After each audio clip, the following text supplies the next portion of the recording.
بن جبل رضی اللہ تعالیٰ عنہ کہتے ہیں کہ صبح کے خوبصورت لمحے اور حضور کی قربت اور سفر کی گھڑیاں اور چل بھی رہا تھا میں آقا کریم علیہ السلام کے ساتھ ساتھ، تو موقع غنیمت جانا تو میں نے کہا کہ اے اللہ کے پیارے رسول صلی اللہ علیہ وآلہ وسلم، مجھے آپ کی قربت میسر آئی ہے تو اس موقع سے میں فائدہ حاصل کرتے ہوئے آپ سے سوال پوچھنا چاہتا ہوں، اور وہ یہ کہ مجھے کسی ایسے عمل کے بارے بتا دیجئے جو عمل مجھے جنت میں داخل کر دے اور جہنم سے دور کر دے۔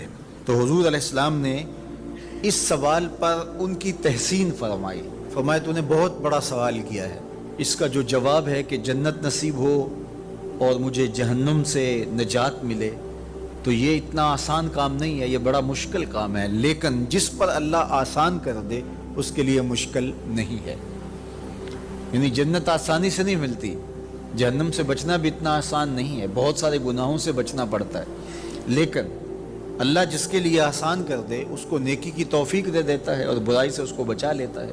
اگر تو چاہے کہ جنت میں جائے اور جہنم سے نجات ملے تو تمہیں اللہ پر ایمان بھی لانا پڑے گا، اور ایسا ایمان جس میں شرک کی آمیزش تک نہ ہو، اسی کی عبادت تیری زندگی کا مقصود ہو، اور نماز بھی ادا کرنا ہوگی، زکوٰۃ بھی دینا ہوگی، روزے بھی رکھنے پڑیں گے، اور تجھے حج بھی کرنا پڑے گا۔ جنت میں داخلے کے لیے یہ شرائط ہیں کہ تم یہ کام کرو گے۔ پھر ارشاد فرمایا میں تمہیں بھلائی کے دروازے ہی نہ بتا دوں۔ ارشاد فرمایا الصوم جنہ، روزہ ڈھال ہے۔ ڈھال آپ سمجھتے ہیں، اگر آپ لوگوں نے ڈھال نہیں دیکھی ہوئی تو آج کے زمانے کے اندر تو سب لوگوں نے جو ہے وہ ڈھال دیکھ لی ہے، چونکہ اس وقت ترکی نے اس طرح سے اپنے کلچر کو اور اپنی تہذیب کو جدید ذرائع ابلاغ کے ذریعے لوگوں تک پہنچایا ہے کہ اب 800-700 سالہ پرانی چیزیں بھی ہمارے سامنے آ گئی ہیں، ورنہ ہم یہ باتیں کیا کرتے تھے تو لوگ ان باتوں کو سمجھا نہیں کرتے تھے، چونکہ اس کا کوئی نمونہ اور شکل موجود نہیں تھی۔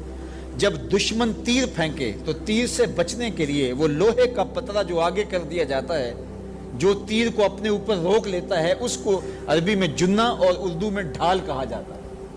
تو آقا کریم نے فرمایا روزہ ڈھال ہے، تو گویا جہنم کی آگ سے بچانے کے لیے جو ہے وہ روزہ کام دے گا۔ والصدقۃ تطفئ الخطیئۃ، یہ گناہوں کو مٹا ڈالتا ہے، جس طرح کہ آگ کو پانی بجھا ڈالتا ہے، تو اس طرح جب صدقہ دیا جاتا ہے تو جو گناہ ہوتے ہیں وہ ایسے مٹتے ہیں کہ لگتا ہے یہاں گناہ تھے ہی نہیں۔ آگے ارشاد فرمایا رات کے پیٹ میں نماز ادا کرنا، یعنی تہجد کی نماز ادا کرنا۔ پھر حضور علیہ السلام نے یہ آیت پڑھی تتجافی جنوبہم عن المضاجع، ان کی کروٹیں بستروں سے الگ رہتی ہیں، خوف اور طمع میں وہ اللہ کو پکارتے ہیں اور وہ رات کو جاگتے ہیں، ان کی کروٹیں بستروں سے الگ رہتی ہیں، حتی بلغ یعملون، یہ آیت پڑھتے ہوئے آخر تک حضور نے تلاوت فرمائی۔ تو فرمایا جس طرح صدقہ آگ کو بجھا دیتا ہے، اس طرح پچھلے پہر کی نماز، تہجد کے سجدے بھی اللہ جل شانہ کے غصے کو ختم کر دیتے ہیں اور جہنم کی آگ کو مٹا ڈالتے ہیں۔ پھر حضور نے ارشاد فرمایا کہ میں تمام امور کی جڑ نہ بتا دوں کیا ہے، جتنے بھی معاملے ہیں اس کی جڑ ہی نہ بتا دوں۔ میں نے جھولی پھیلا کے کہا حضور کیوں نہیں، خیرات ڈالی ہے، تو حضور نے ارشاد فرمایا راس الامر الاسلام، سارے امور کی جڑ اور بنیاد، سر اسلام ہے۔ اگر اسلام ہے تو عمل قابل قبول ہے، اور اگر اسلام ہی نہیں ہے تو پھر جتنے مرضی نیک عمل کرتے رہیں، جتنا مرضی پانی ڈالیں، جتنی مرضی کھاد ڈالیں، تو اگر جڑ ہی نیچے سے کٹی ہوئی ہے تو درخت ہو پائے گا؟ کبھی بھی نہیں ہو پائے گا۔ تو کہا جڑ اسلام ہے، اس لیے عقیدے کی صحت عمل کی قبولیت کی ضمانت ہے۔ تو تمام امور کی جڑ اور بنیاد اور سرا اسلام ہے، اور اس کا ستون نماز ہے۔ اور صحابہ نماز کے جس طرح پابند رخوگر تھے، تو وہ تاریخ کی روایات آپ دیکھ سکتے ہیں، آپ کو ایک صحابی بھی بے نماز نہیں ملے گا۔ وذروۃ صنامہ الجہاد، اور کوہان کی بلندی، چوٹی اسلام کی، وہ جہاد ہے۔ جہاد سے اسلام کو سربلند کیا جا سکتا ہے۔ اسلام کا چھٹا رکن ہے جہاد، اور ہمیں جہاد کی ترغیب بھی دی گئی اور قیامت تک یہ جہاد جاری بھی رہے گا اور کبھی بھی ختم ہونے کا نہیں ہے۔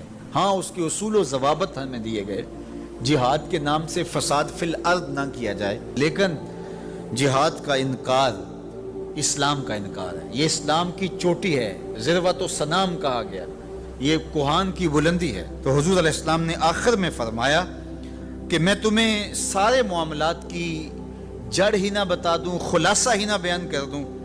قلت بلا یا نبی اللہ، میں نے کہا اے اللہ کے نبی کیوں نہیں؟ فاخذ بلسانہ، حضور نے اپنی مبارک زبان کو پکڑا، فقال، اور فرمایا کف علیک ھذا، کہا اس کو روک لے، اس کو کنٹرول کر۔ تو کہتے ہیں میں نے کہا اے اللہ کے پیارے محبوب صلی اللہ علیہ وسلم، جو ہم باتیں کرتے ہیں اس سے بھی مواخذہ ہوگا؟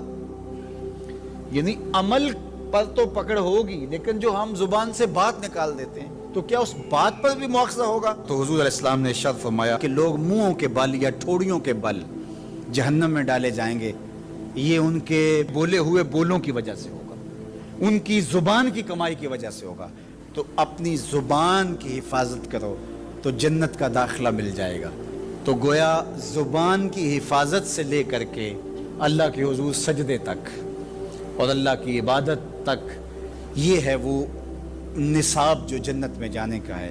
اللہ ہم سب کو 5 گانا باجماعت نماز کی توفیق دے، اللہ ہمیں توفیق حج کی نصیب کرے، اللہ ہمیں رمضان المبارک کے روزے رکھنے کی توفیقات سے مالا مال کرے، اللہ اپنی راہ میں جد و جہد اور جہاد کی توفیق سے مالا مال کرے، اور اللہ ہمیں ہماری زبان کی حفاظت کی توفیق دے تاکہ ہم خیر کی راہوں کے مسافر رہیں۔